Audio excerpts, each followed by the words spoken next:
Hey friends, Dylan Bates here, the Final Cut Bro for another Motion Monday. Today we are going to be recreating some of the animations that the Vox YouTube channel has for their videos. So we will be creating the hand-drawn circle animation, the arrow, and the text box within the arrow added. Okay, so I've opened up a brand new Motion project and I've imported this map that looks something that would be on Vox or maybe even Johnny Harris or something like that. So the very first thing we are going to create is the hand-drawn circle. Come on down here to the paintbrush tool and push P, or you can click it, and we are just going to draw on the actual map here. I'm going to create a circle around the United States of America because we obviously think we are the center of the universe over here. So I'm just gonna do that, and we'll just make a few circles just like so, and they don't have to be very pretty. From there, we're gonna jump up into the inspector, go into our geometry settings here, and we will just drag this roundness slider up considerably. And so that's going to really smooth out our lines here, and you can make that more or less according to how hand-drawn you want it to be. After that, we'll jump back into the style parameters here, and from here we can change the color to something like red. We could change the width a bit, but we could also change the brush style of this line to make it look more hand-drawn. So we could go up into this shape style tab here,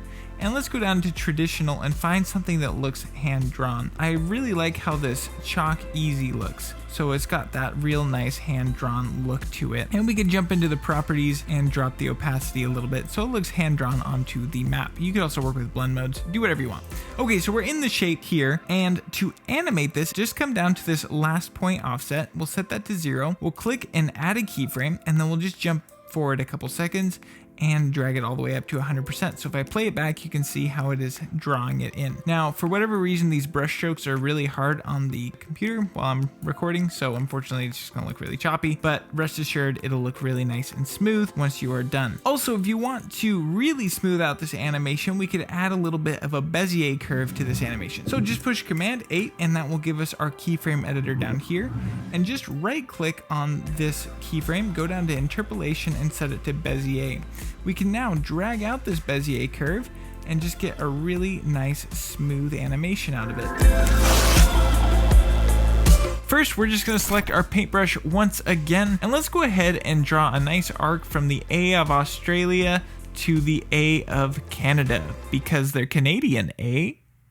I'm gonna get canceled. Okay, so we have this line here. Let's jump into our inspector, go to our geometry, and adjust that roundness a bit so it's not quite so bad. Okay, so now we can just go in and zoom with Command plus, and if we push the space bar, we can actually click and drag just like in Photoshop or something. And let's just go ahead and make a couple more paint strokes that make it look like an arrow. Perfect. After that, let's go ahead and adjust the end caps here. So the end caps, we want them to all be squared off, and this is just to mimic how Vox does theirs as best as possible. So this is obviously way too thin for what we want on our map, so let's go ahead and actually link up the width of all of these. So if we come to the width of paint stroke 2, we will click this down arrow, add parameter behavior link, and then if we drag in paint stroke 1, it's going to know that we want to link the width of this one to paint stroke 2, and we can just Command C, Command V, and it's already done for us. So now if we jump into paint stroke 1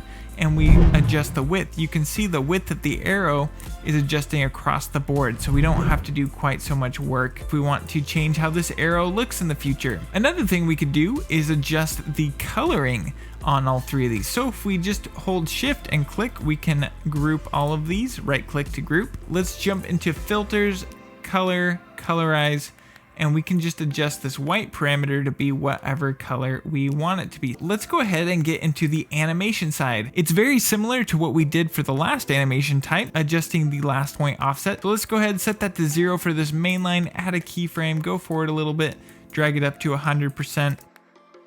And we now have that animation drawn in. Let's jump to paint stroke 2, and I actually like to animate from the first point offset because it'll start over here and go outward, so we can add a keyframe, and I like to offset these a little bit, so we'll do that. it'll go from 100% to 0 to make it look like it's being written on. And then we can do that for the third one here. Add a keyframe at 100%, move forward a little bit and go to 0. So now these all should draw on nicely and it looks kind of hand drawn, just like on the Vox YouTube channel. The very first thing we're going to want to do is get our rectangle tool here. So I will just select that and we can make this whatever size we want. Now let's jump into the inspector and go over to geometry, and I'm going to look at this size panel here. So I want to set these to somewhat even numbers that are easy to know. So let's go ahead and make this width 900. And then we will set the height to 300. The reason we do that is if we jump over to the properties, we can come down here to the anchor point settings, and we're going to want to change the anchor point of the X value to be over right on this edge, and that's just going to make our animation much simpler. So for the sake of visualization, I'm actually going to enable the anchor point tool so you can actually see what is happening. So we have our anchor point here, and you'll remember we set this to be a value of 900. So what we want is the anchor point to be pushed over by negative 450 pixels because this is 900 wide, so halfway is 450. Now you'll notice it's not right on the edge like we want it, and that is because the shape has an outline. So to fix that, go into your shape panel, go to style, and disable the outline. The next thing we're going to add is the animation. So to do that, go ahead and go into your properties and go down to your scale factor here, and we are going to scale on the X value. But rather than add keyframes, we're going to use a parameter behavior. So click this down arrow, add parameter behavior, ramp. So we want the animation to actually start at negative 100%, and that's going to zero out the 100% value that this rectangle has. Now let's go ahead and shorten down the length of this animation. I'm going to jump in about 1 second, and I'm going to select the ramp layer here, and I'm going to push O for out, and now this has been shortened to just 1 second. You'll see this curvature slider here, and that is for our ramp value. So let's drag that curvature all the way up to 100%. And if I push Command 8, you can see the curve editor here. So if I drag it back down to 0, you can see it's a completely straight line, but if I drag it up to 100%, you can see it's got this really nice curve. So if I play it back, it'll be nice and smooth and ramp into its final form. So we've got the box covered. Let's go ahead and add some text. So if I come down to my text tool, we can get that with T, and we can just click anywhere, and let's just type in subscribe.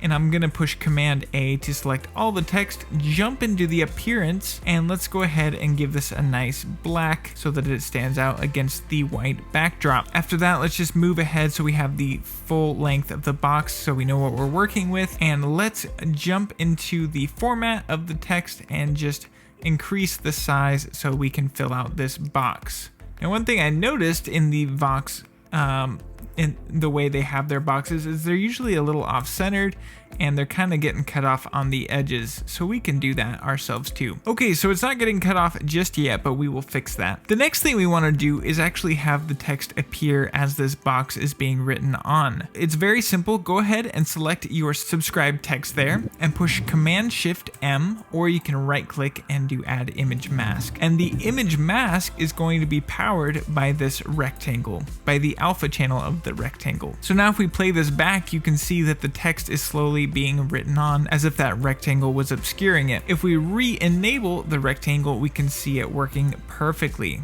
So now we can adjust the subscribe text a little bit so it fits exactly where we want it to be. And I'm not a professional designer. I know the people at Vox know exactly what they're doing, so this might look really bad. I don't know. Anyway, so let's go ahead and shorten the height of our rectangle. So we'll jump in here, go into geometry, and we will lower the height down a bit. So now the subscribe text gets written on nicely. Let's go ahead and add in an arrow. Now, unlike the first arrow we made, we're gonna do this with a Bezier curve. So to do that, go ahead, come down and select the Bezier curve tool, or you can push B, and let's make sure that we're in this group that we want to be in. And then I'm just going to select a part of the box that I want to have, and I'm going to select where I want it to point to. So we're just going to point to Brazil. So we will do that and go ahead and push enter, and that will create a shape that's filled in, which we don't want. So if we jump on over here to the shape properties, we can disable the fill. So now it is just a nice clean line. And let's go ahead and and drag this Bezier curve underneath the rectangle here, just like so. We want to turn this curve into an arrow. If we jump over here to the end cap, we can actually change that into arrow. So now the Bezier curve automatically has this arrow shape at the end, and you can actually adjust the arrow length and the arrow width to a place that you like. Okay, so now let's get into the animation for this arrow. It's again very simple like the previous animations. We're just gonna work off the last point offset. But something that's super important is make sure that your arrow is actually there for the entire duration of the clip. So let's just move to the beginning, make sure your arrow is selected and push I for in so that it's there for the entire duration. Now we can drag this to 0. We can move forward to where we want the animation to start, click and add a keyframe, move forward to where we want it to end, and 100% it out. Also, again, if you push Command 8, you can get the keyframe editor up. We can select the keyframes here, right click, and go down to ease both so it has this nice S shape to it. So let's go ahead and play it back and see how it looks. Now I will admit that the end of the arrow is pointing a little bit too far over Brazil, so let's just adjust that back, and it looks great. So we now have the box animation with the arrow. Now one little last detail that I noticed in the Vox box is that the text is actually kind of sliding up. So let's just do that. Select your subscribe, go over to properties, and we're going to do this on the Y value. We will click this down arrow, go to add parameter behavior. Once again, we will use the ramp animation, and we're going to set the start value to negative, 127, something like that. And then the end value to 0. Let's make sure that our ramp layer here is nice and short. So we can just push O to cut it off. Perfect. And then another thing is they added in a quick fade, so we can select our subscribe, go to our opacity, set it to 0, and then as the animation's happening, we could have it fade in. So now it should look exactly like a Vox animation, except for one detail, and that is the frame rate of the animations that Vox has. I noticed that they look like they're almost at 15 frames per second or something. They're a little choppier, which is kind of inherent to maybe stop motion or something. So normally to do something like that, if you had a video clip in motion, you could select the group, go to behaviors, go down to retiming, and add the strobe effect. However, for whatever reason, you can't do that with graphics in motion, which is really frustrating. So to fix this, we're gonna actually have to export this and send it over into Final Cut Pro. So I'm gonna do that, and then I will show you one last effect that I've already made. I'll have a free download in the description that you can just slap onto your video, and it'll give it that frame look. So let's do that. So I brought the animation into a 24 frame per second timeline, and you'll notice if I play it back, it's already starting to look better because it's a little bit more choppy motion to it. But if we wanted to take this up another level, we could go into this stop motion effect, download in the description, and it will set it to 15 frames per second using that strobe effect in motion. And if I play it back, you can see it's got that really nice stop motion jitter to it that's very inherent with the Vox animation style. If you want to download these animations that I created today, you can become a Patreon subscriber, and I will have downloads to all these as titles so that you can use them in your own videos. Thank you so much for watching. I hope this was helpful to you, and I will see you next Friday.